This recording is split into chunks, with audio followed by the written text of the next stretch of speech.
I'm already crying. Thank you for having me here. No, I'm going to get it together in a second. I'm going to mess with this like I'm getting together, like I'm messing with the mic, but I'm really just putting it off. This is amazing. I run a reading series that is very low tech. There's no video. There's nothing like this. We started in bars and moved around to other bars quite a bit. When the the customer started to complain. So behind me are just a few of the heroes that I want to talk about. Erica said, the theme is heroes, and I didn't want to pick one. I'm a Pisces. So there's that, too. And when I started writing well enough that people wanted to actually read it, which took a long time, people said that I needed to get out into the arts community.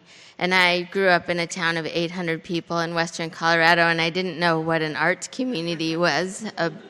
And so I had to figure that out. And what happened was I went to a lot of readings where there were a lot of skinny white boys reading rapey poems. And I was done with that pretty quickly.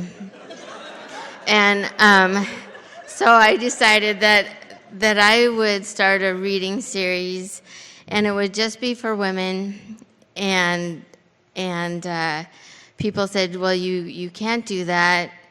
That's discriminatory. That's silly.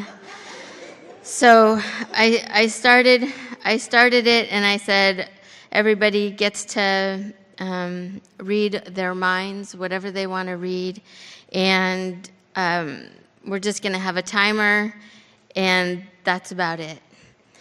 And when I started, I didn't know the words hetero, sexist, white, supremacist, capitalist, patriarchy, and I have learned them.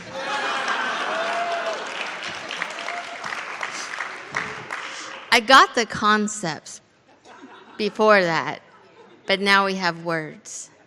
And we keep having to reinvent the wheel, and I would like that to stop. So this is amazing. And all of the things that we're doing now together are amazing.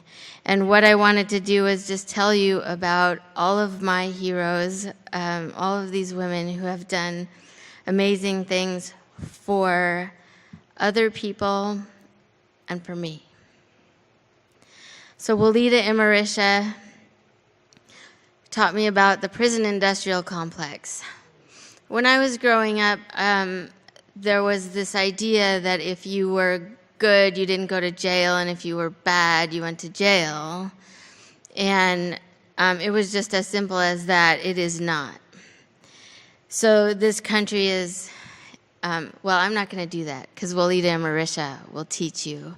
She wrote a book called Angels with 30 Faces, and last year it was the Oregon Book Award winner for nonfiction. So please check out her work. And she also goes to rural areas and talks about the KKK. So, she's a little brave. Ijeoma Oluo lives in Seattle, and she has read for Unchaste twice. She has a lot of followers on Twitter. And she argues with all kinds of people who come to argue with her, and she always wins. She calls herself an internet yeller.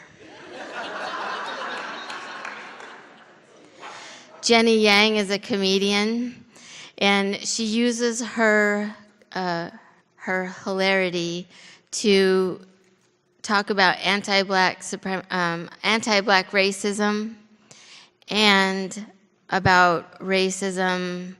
No, that's not how I want to say it. See, I am this. I have this hair that I like to dye this color, and I like it. And I'm this person in this body.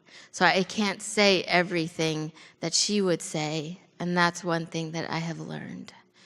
So what I want to say is that she points her comedic skill that way and that way. That's how I want to say that. And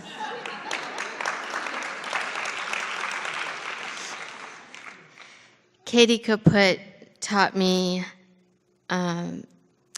that not every woman has a vagina and some men have vaginas. And she...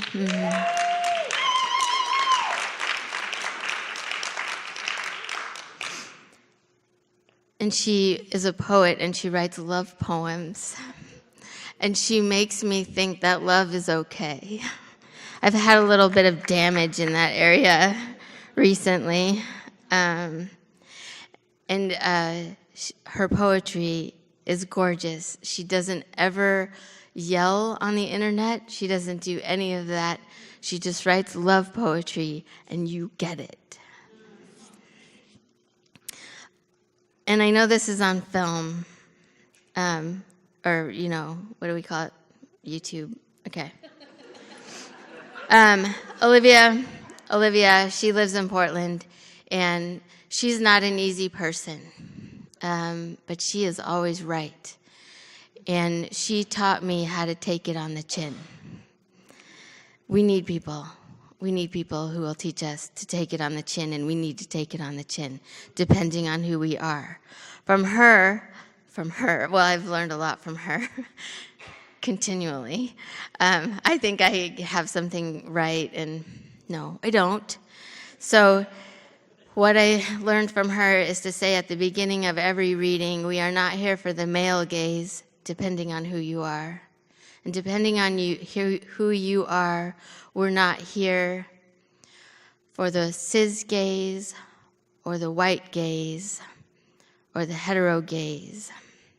We're here for art, and we're here for each other. So she teaches me all the time, don't mess with her.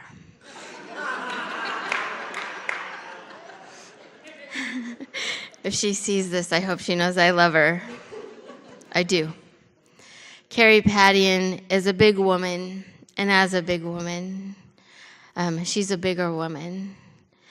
And she taught me to stand in that, not just for myself as this not such a big person, but because our bodies come in all sizes, and we have to stand hard and firm in that.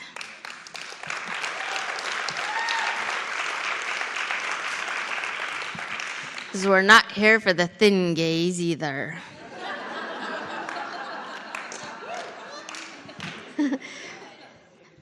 I know some of you are thin, and it's okay.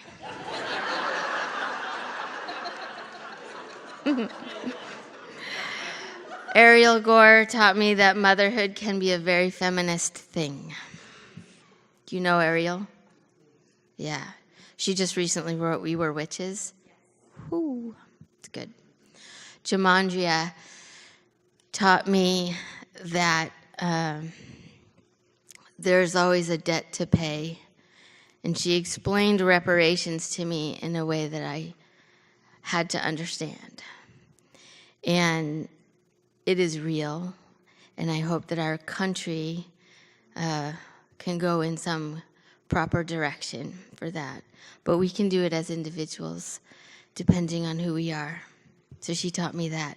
And I'm not speaking her whole name because I saw her post one day on Facebook she was talking to someone, it wasn't me. She was saying, get my name out your mouth. So I'm not using it because I don't want anybody misusing it. So I owe her big. Monet taught me what you can do with a tiny letter. She traveled all over Asia, and as a black woman, she felt better in China, even though in China, when she was there, it's kind of martial law-ish, um, and yet in her body, she felt safer there. Emily Kendall Fry is a poet, and she's already won the Oregon Book Award as a poet a while back, but she's writing a work now called How I Became Unacceptable to Those in Power.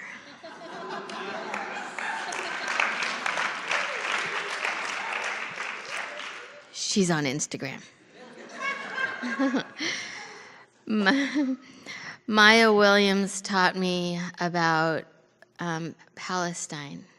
And again, we know where I grew up, Western Colorado, very small town.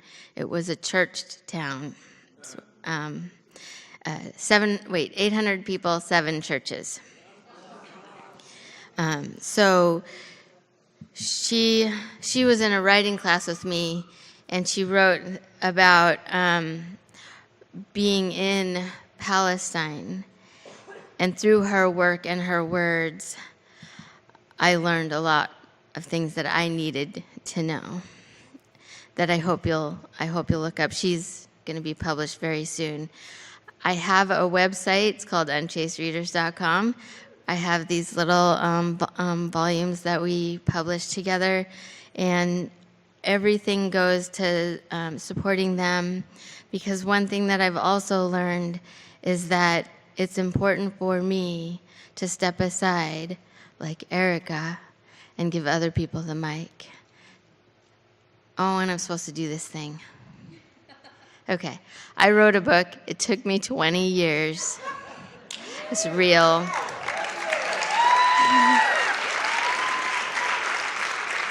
Don't give up. Don't ever give up. Just keep going. Hope my next book takes at least half as long, because the clock is ticking. So it's out. If I were to pick a hero or two from my life, it'd be my mom and my daughter, and they're in the book. So thank you very much.